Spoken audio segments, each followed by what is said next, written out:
understanding of your word comes from you, O God. Open our ears and our minds and our hearts to hear what you would have to say to us. Help us upon hearing to understand and upon understanding to act. In Jesus' name, amen. Hear these words of Paul to the church in Corinth, picking up in the middle of what folks refer to as the love chapter. Love never ends. But as for prophecies, they will come to an end. As for tongues, they will cease. As for knowledge, it will come to an end. For we know only in part, and we prophesy only in part. But when the complete comes, the partial will come to an end. When I was a child, I spoke like a child. I thought like a child. I reasoned like a child. When I became an adult, I put an end to childish ways. For now, we see in a mirror dimly, but then we will see face to face. Now I know only in part. Then I will know fully, even as I have been fully known. And now faith, hope, and love abide, these three, and the greatest of these is love. The word of the Lord. Thanks be to God. The story goes that Sherlock Holmes and his trusted assistant, Dr. Watson, I presume, took time out from their normal schedule to go camping. They had a great meal around the campfire, and then they retired to their tent for the night. Sometime in the wee hours of the morning, Holmes nudged Watson. "Watson, wake up. Wake up. Look up into the sky. What do you see?" Watson rubbed his eyes and he looked up. I see stars. I see millions of stars. "And what does that tell you?" asked Holmes. Watson replied, "Well, astronomically, it tells me that there are millions of galaxies and probably billions of planets. Astrologically, it tells me that Saturn is in Leo. Theologically, it tells me that God is great and we are so small and insignificant. Horologically, it tells me that it's about 3 o'clock in the morning. Meteorologically, it tells me that a beautiful day is on the way. What does it tell you, Holmes?" "It tells me, Watson, that someone stole our tent."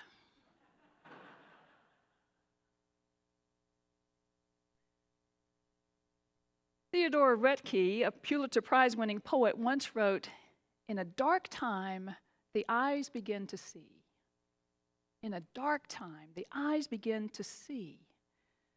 Barbara Brown Taylor refers to that kind of insight as endarkenment.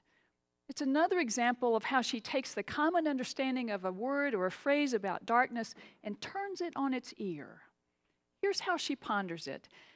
"I realized that in a whole lifetime spent with seekers of enlightenment, I've never once heard anyone speak in hushed tones about the value of endarkenment.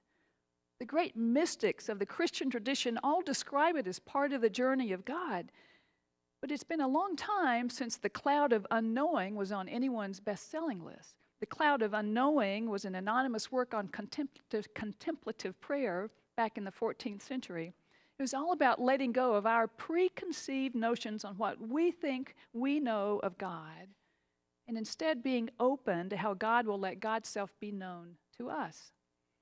Today's seekers seem more interested in getting God to turn the lights on than allowing God to turn them off. Endarkenment is yet another treasure of darkness that perhaps can offer as much wisdom and insight for us as enlightenment. Think of it as that iconic light bulb, but instead of clicking on over someone's head during an aha moment, it clicks off. We've been exploring those treasures of darkness in a series of sermons this month based on Taylor's book, Learning to Walk in the Dark. She writes about her own journey to understand darkness. She defines darkness as anything that scares me, either because I'm sure that I do not have the resources to survive it or because I don't want to find out. And on her list are dark items such as the melting of the polar ice caps, the suffering of children, the fear of dementia, the loss of loved ones, the absence of God. My hunch is that lots of us have those items on our lists. I know they're on mine. But there's a problem, says Taylor, when, despite all my best efforts, the lights have gone off entirely in my life, literally or figuratively, you pick. Nonetheless, I have not died. The monsters have not dragged me out of bed. The witches have not turned me into a bat. Instead, I have learned things in the dark I could never have learned in the light. Things that have saved my life over and over again. So there's really only one logical conclusion. I need darkness as much as I need light. As we wrap up the series this morning, let's take stock of those treasures of darkness we have amassed with Taylor as our guide. The first one is this. Lunar spirituality eclipses solar spirituality. Lunar spirituality, a spirituality that more approximates the light of the moon, eclipses the constant blinding glare of the sun. We work so hard to keep literal darkness at bay. We have lights on 24/7. And such light pollution is hampering our physical and our mental and our emotional and our relational health, just to name a few. And it's throwing off the natural rhythm of God's creation. Just look at the sea turtle that Taylor encountered on Cumberland Island that by instinct was heading toward the brightest horizon after laying her eggs. Only the brightest horizon wasn't the sea, but the artificial lights on the mainland. We work equally hard to keep spiritual darkness away. We think if we can just maintain a constant solar spirituality, if we can just keep on the sunny side of faith, if we can just focus on staying in the light of God around the clock, then we can ignore all of that bad stuff like anxiety and confusion and doubt. But a constant solar spirituality can be hazardous to our spiritual health. It makes us believe that life should be sunny all the time. It denies the reality that anxiety and frustration and confusion are inevitable parts of being human. And thus, by default, we discount the one who fashioned us in the first place. And we also discount those who are in the throes of the despair that we try so desperately to avoid. Lunar spirituality, on the other hand, a spirituality that recognizes the ebb and flow of life, is a whole lot closer to the human experience. As Taylor describes it, lunar spirituality is in that in which the divine light available to us waxes and wanes with the season. Sometimes that divine light is as close and brilliant as that supermoon was not long ago. Sometimes it's as thin as that thinnest sliver of moonlight. Sometimes that divine light is not to be seen at all, leaving a vast web of stars that are brighter in its absence. Taylor writes, if I can summon the energy to go outside when I wake up all worried in the middle of the night, that night sky will heal me, not by reassuring me that I will be just fine, but by reminding me of my place in the universe. I and everything I love have come forth from the furnace of the stars by a process so full of unfathomable, life-giving grace that my earlier worrying strikes me as cheap. I can go back to bed now. The stars are in their heaven and all is right with the world. Lunar spirituality eclipses solar spirituality. The second treasure of darkness is this. There's a difference between belief and faith. Belief's something we develop. Faith is something that God gives us. Belief tends to be front and center in a well-lit situation. Our eyes take the lead in telling us what's around us, perhaps even revealing a little bit of what's ahead. Our feet are firmly planted on the ground. But in situations where our eyes are useless and we can't see 2 inches in front of our face, those situations where grief and anxiety shroud our vision and the ground underneath us is shaky at best, that's when faith steps up. The writer of Hebrews tells us that faith is the assurance of things hoped for, the conviction of things not seen. And faith is a gift of God. All gift. The third treasure. It's a good thing to stop and look and listen. That's true anytime, but especially so when we're in the dark, literally or figuratively. When we're in the dark, we can't go at our usual frantic pace. We have to, and we need to slow down. Because if we don't have time to pay attention to ordinary things, how will we find the time to pay attention to the Spirit that's at work within us and around us? Stop. Look.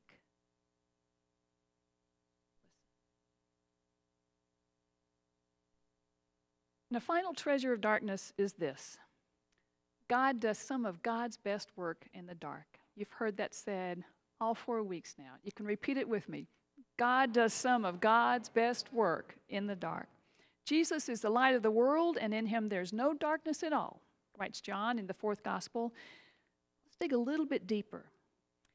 Taylor writes, throughout the biblical narrative, God comes to people in dark clouds, dark nights, dark dreams, dark strangers, in ways that sometimes scares them half to death, but almost always for their good, or at least their renovation. But here's the testimony of faith. Darkness is not dark to God. The night is as bright as the day. God does some of God's best work in the dark. So those are some of the nuggets in that treasure chest of darkness. So where does it leave us? Or as Taylor asks it, what have we learned in the dark that we could never have learned in the light?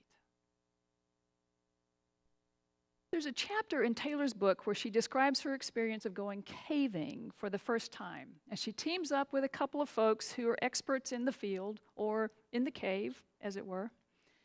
At one point, they invite Taylor to go to a section of the cave on her own. They ask her to find a spot where she can sit down and turn off her headlamp for a while. And so she finds a spot.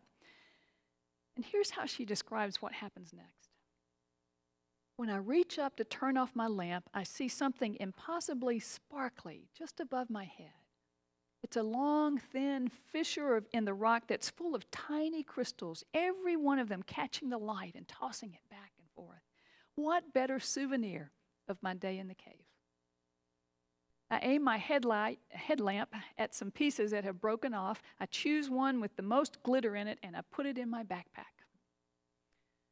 So she finishes the trip, and she's back in her room at the end of the day, and she happens upon that souvenir stone that glittered in the cave. She writes, I hold it under the reading lamp, anticipating miniature fireworks. Instead, it looks like a piece of gravel with a faint sparkle along one side. If I tossed it in the driveway, no one would even lean down to pick it up. What in the world made me think this was a precious stone? But the stone's not the problem. The light is the problem. Even the reading light is too much. Rummaging in my pack for a pen light, I click it on and aim the beam at my hand. The stone turns into a diamond factory before my eyes, fully as dazzling as I remember. The stone is alive with light, but only in the dark. And when I turn on the lamp again, it goes back to being a small piece of gravel in my hand. That, to me, is a good illustration of what Taylor means when she says that good news is that dark and light and faith and doubt and divine absence and presence don't exist at opposite poles. Instead, they exist with and within each other. As different as they are, they come from and return to the same source. If I can trust that, if I can give my heart to it and remain conscious to it, then faith becomes a verb. My active response to the sacred reality that the best religions in the world can only point to. When faith becomes a verb, important things are bound to happen. When faith becomes a verb.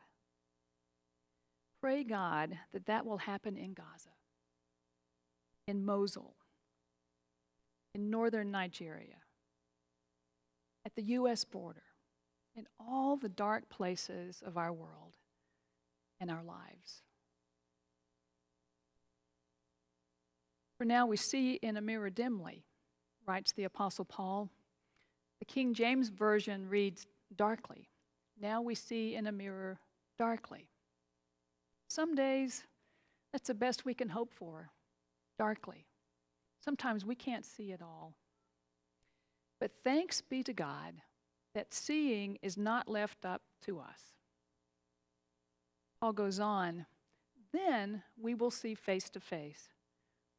Now I know only in part, then I will know fully, even as I have been fully known. And so, at this point, if I have left you in the dark, it will not have been the first time. But maybe today, maybe that's really okay.